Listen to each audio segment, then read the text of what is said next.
जैसे ही मैंने अपनी बेटी को अपनी बाहों में लिया, मैंने उसके लिए गहराई से सुरक्षा की भावना को महसूस किया। लेकिन फिर भी निराशा की भावना मेरे अंदर से मुझे खा रही थी। मैं हमेशा से एक बेटा चाहता था जो बिल्कुल मेरे जैसा हो, एक आदर्श बेटा जिसे मैं एक अच्छा और जिम्मेदार इंसान बनाने के लिए उसका पालन करूं। मैं अक्सर एक पिता होने की कल्पना करता था।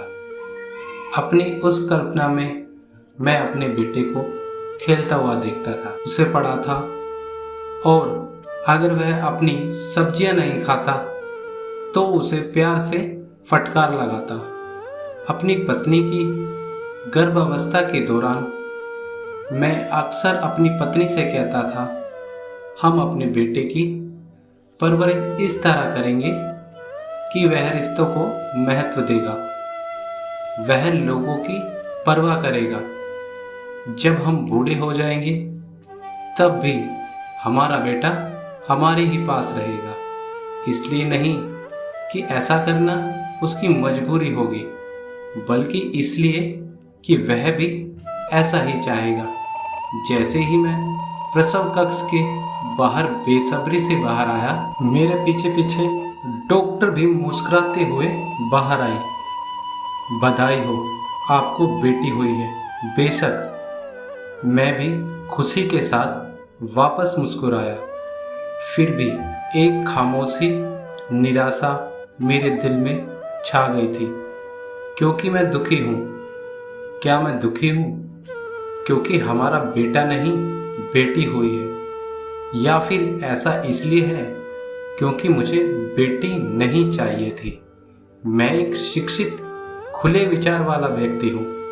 बेशक यह मेरी उदासी का कारण नहीं हो सकता, यह मेरे लिए एक भावनात्मक दर्द की बात थी। मैं अब इस तरह के विचारों को दिमाग में नहीं लाना चाहता था।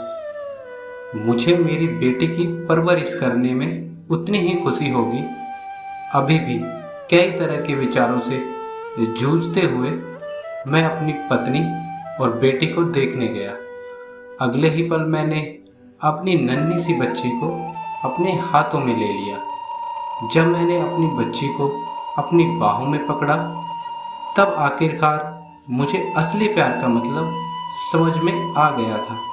जब मैंने पहली बार उसे देखा, मैंने उसके लिए गहराई से सुरक्षा की भावना को महसूस किया। अक्सर यात्रा करते समय और अपनी नियमित शाम की सैर करते हुए मैं उसके भविष्य और भलाई के बारे में सोचता रहता था।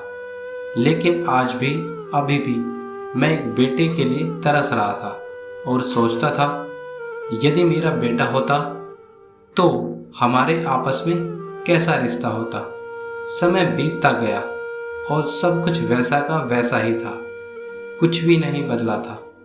खैर, एक बात जरूर बदल गई थी। मेरी बेटी की शादी हो गई थी और वह अपने जीवन साथी के साथ चली गई थी। लेकिन मेरे लिए जीवन अभी भी वैसा ही था, बस मैं बहुत बूढ़ा हो गया था और अब अधिक समय तक सैर करता था। एक रविवार की शाम को जब मैं अपनी सैर करके आ रहा था तो खुद को बहुत अकेला और उदास महसूस कर रहा था। मुझे खाली और अंधेरे से घिरे घर में वापस जाने में घबराहट हो रही थी।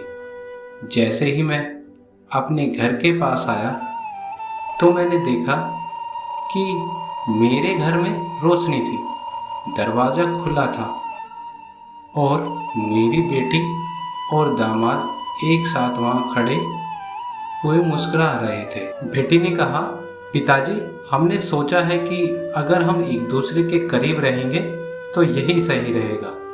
उससे भी बेहतर होगा अगर हम एक दूसरे के पड़ोस में रहें। हमने ऐसी ही एक शांत गली में एक दूसरे से लगे हुए दो घर देख रखे हैं जो यहाँ से ज़्यादा दूर भी नहीं है। आपकी लंबी सैर के लिए वह एक सुंदर पार्क भी है। आपकी इस बारे में क्या राय है?